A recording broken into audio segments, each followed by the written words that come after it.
Today we're taking a look at a really tough katana.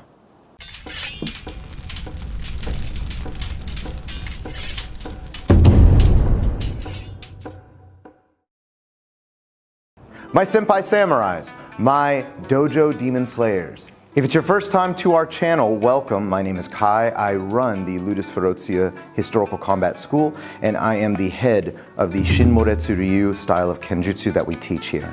I've been around Japanese swords pretty much my entire life, and I still enjoy them to this day, and I'm really excited to show this one to you.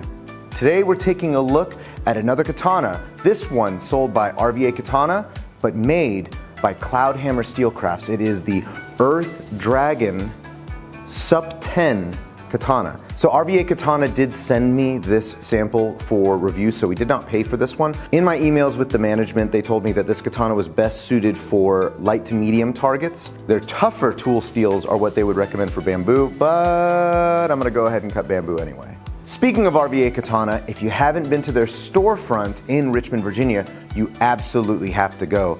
John is an awesome business owner, and he has expanded the katana online shopping world to pretty much everybody I know. There isn't a person that trains here that doesn't know who RVA Katana is. They have excellent customer service, and the knowledge base that they provide for actually buying real katanas is second to none.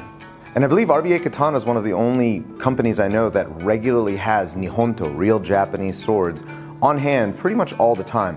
Their shop is just really fun, their staff is very friendly and knowledgeable, they have an awesome social media presence, so definitely check them out, give them a like and subscribe, and if you're in that area, you definitely want to stop in and check them out.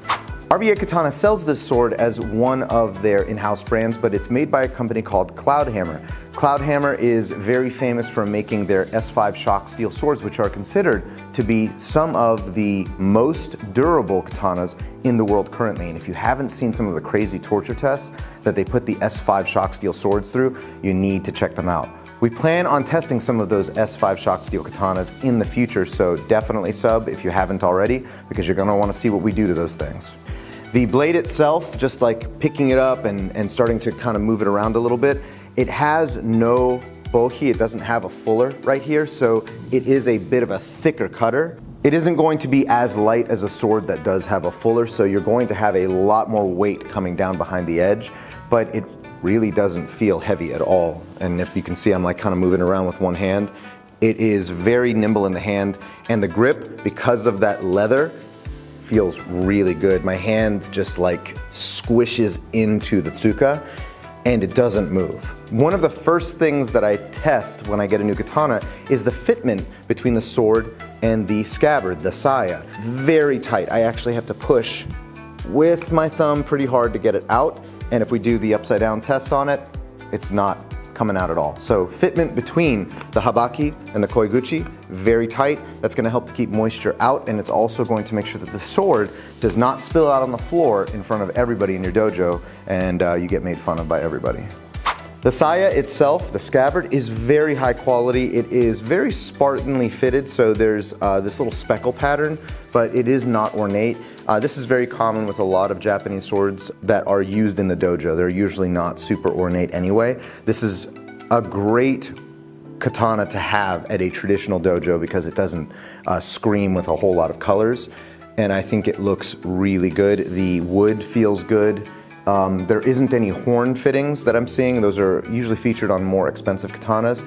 The sageo, the cord that comes with it, is high quality. This is a thicker cotton feeling one, is what I think it is. And I love it when katanas come with this thicker sageo because I don't like the thinner ones. They feel very costumey, and this feels real. The shitodome, these little like brass pieces right here, unfortunately, just like a lot of the katanas we've received online, these are loose. These were not glued in, it seems. So if you notice, they're already coming off.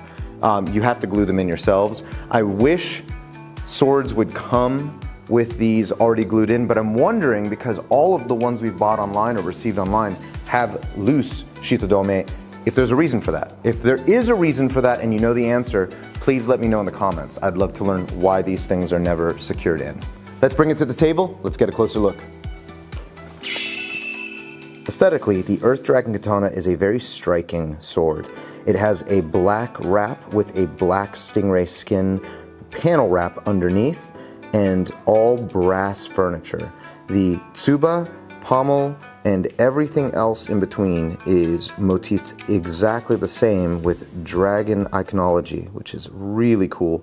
The tsuba itself is very ornate. And moving down to the blade, the habaki, the little collar right there, is very plain.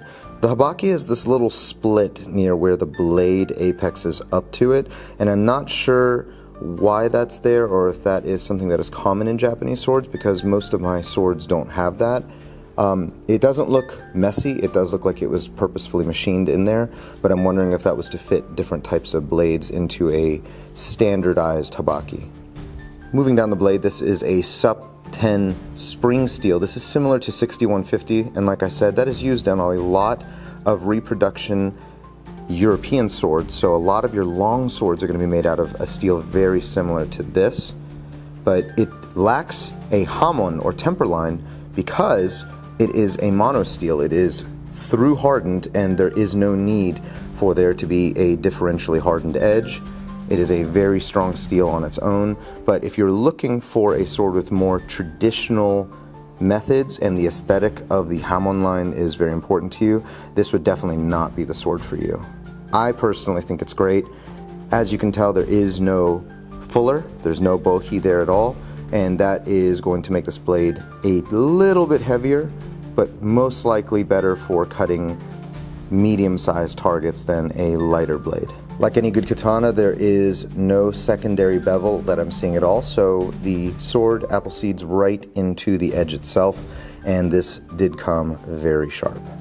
The Black Dragon Katana weighs in at 2 pounds, 7.7 ounces. So, how sharp does the Earth Dragon Katana come out of the box? Let's find out.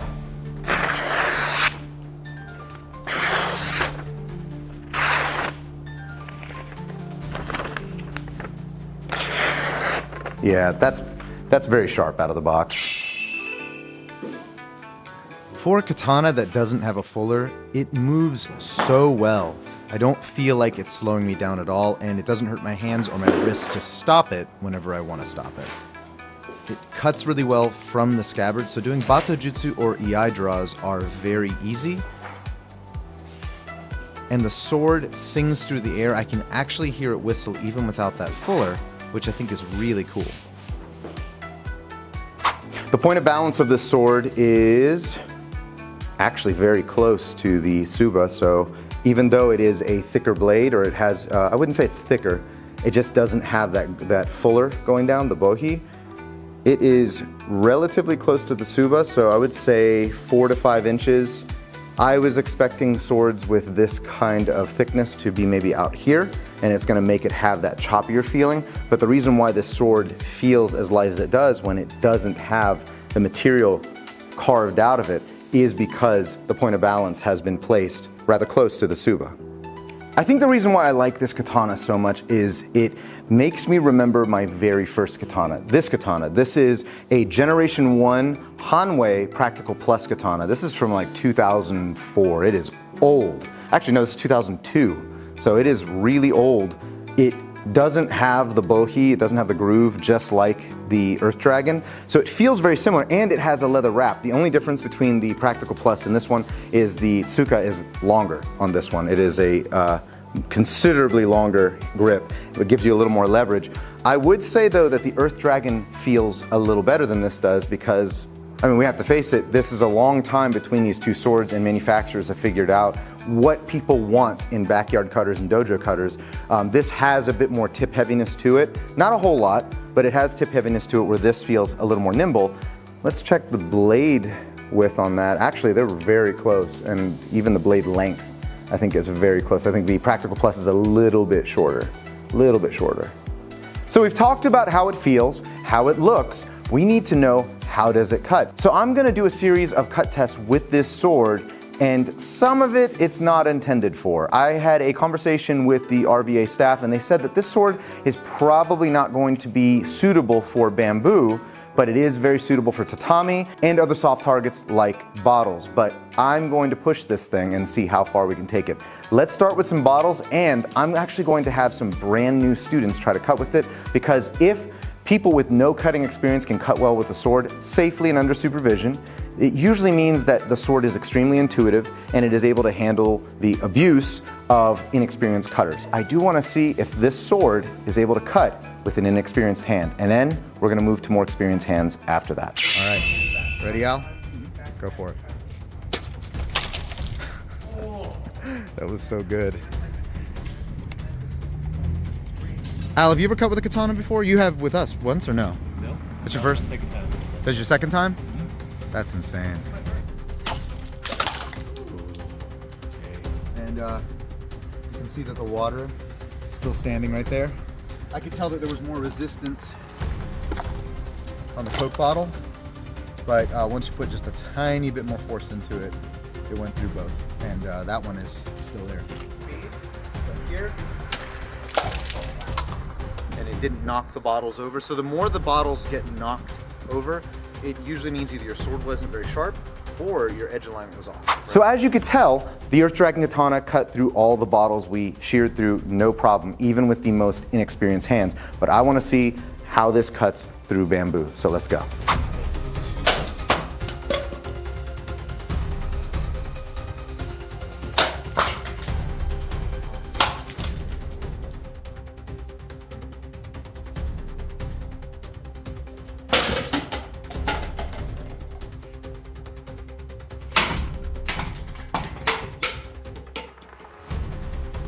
I do this.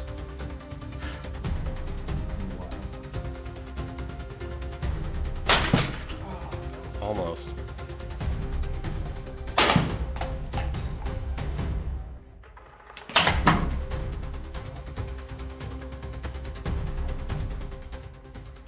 There's no bends that I can see on it. Looks perfectly straight, even though it did get stuck in there. So we're gonna try out a new type of target today. This is something that was put together by a friend of mine. It is a combination of different layers of Play-Doh, as you can see by the different colors, as well as almost like a dog rawhide bone thing. So this is gonna be very dry bone. It's not gonna be a perfect representation of a bone that's in a body. And I don't know if this katana is actually going to make it all the way through, but I would like to see how deeply it nicks into this bone. So we're gonna go ahead and try cut it. Oh my God, take a look at that. All right, so that hit the bone pretty hard. Ooh. The bone took a chunk out of that sword though. So it cut pretty deeply into the target and it definitely hit the bone. I see a piece of the steel in there. So yeah, there's a piece of the katana right there. That's wild, man. So again, this is not a perfect representation of a human arm. This bone is very dry. In fact, it's meant to be dry so it can be stored and not refrigerated and all that stuff. So a bone that you'd be cutting into would not be like this. It would be a lot more wet, I guess. But as you can tell all the way in there, we're gonna take all this off in a second to see. It did cut in, but I don't think that this steel is truly meant for that. So again, we're pushing the katana well beyond what it was capable of. It already cut through bamboo, it already cut through other targets. It's not really meant for something like this, but we wanted to see how far we could push it, and I think rawhide bones are where we draw the line with that. So let's unravel this thing and see what the bone looked like. Yeah, take a look at that. That cut all the way through everything and pretty deeply into the bone. If this were a moist bone, like one that was in the body, I think that it probably would have gone in further. But this bone is huge. Like that is a rather large bone, probably bigger than like an actual forearm bone, right? Yeah, that's definitely going to cut pretty deep. Cut a huge chunk out of the bone. Laid out all this. Yikes. And no damage really on that one. It did dull the blade. You can see it right there. See tiny little nicks in it, but the blade shape is still okay. It's a lot better than that one. So wrapping up on cutting, this blade I think does a really good job with both light targets and honestly, some heavier targets like bamboo, so long as the bamboo is soft, if it's green. I was told that this sword would probably not handle harder targets like bamboo, but it did, and there was no ill effect. It was only when we pushed it to hitting that rawhide wrapped in the clay that it finally chipped the blade, as you can see right here. But I don't want you to think that this is a weakness of Sup 10 steel or Cloudhammer's heat treatment, because it also chipped other blades such as my cold steel tomahawk. And honestly, if you can chip a tomahawk blade that badly, it's going to chip pretty much any sword bar a S5 shock steel sword. I think the durability of this katana for the type of steel it's using and the price point is absolutely stellar. It went through all of the bamboo, no problem, no bends, no chips. I have no doubt that this is going to zip through multiple rolls of tatami with no issue, because it comes extremely sharp and the steel is very good quality steel. Sup 10 definitely holds up to its reputation of being an equivalent to 6150 in my opinion, and I really like the sword for the price point. So, is the sword worth it total cost? As of this review, the Earth Dragon Katana comes out to about $300. Is that worth it?